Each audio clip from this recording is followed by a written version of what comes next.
حکومت نے سیلاب متاثرین کے لیے مجموعی طور پر 70 ارب روپے مختص کرنے کا اعلان کیا ہے۔ وزیر اعظم شہباز شریف نے سیلابی صورتحال کے حوالے سے گفتگو کرتے ہوئے کہا ہے کہ سیلاب متاثرین کی بحالی بہت بڑا چیلنج ہے۔ ہم نے جو ابتدائی تخمینہ لگایا تھا تو اس حساب سے 1.2 ملین ہم نے فیملیز کے لیے انتظام کیا تھا، 28 ارب روپے کا اس کا ایک تخمینہ بتایا تھا، لیکن بہت جلدی پتہ لگا کہ صورتحال بہت گھمبیر ہے، پھیلاؤ بہت زیادہ ہے اس سیلاب کا، اور جو گھرانے متاثر ہوئے ہیں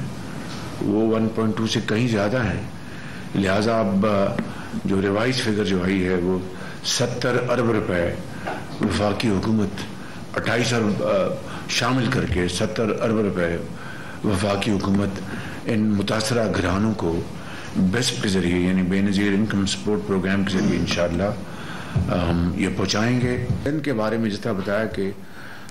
جب تک کہ وہاں پر ایک ڈرین کا ہم معاملہ حل نہیں کریں گے، اور وہاں پر جب میں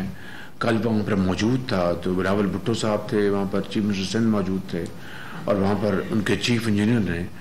ڈرین کی بات کی کہ جب تک ہمیں ایک اچھا سسٹم نہ بنایا تو خدا نخواستہ آئندہ بھی اس طرح کے جو بارشی یا سیلاب جو ہیں وہاں پر پانی کھڑا رہے گا اور خدا نخواستہ تباہی مچے گی۔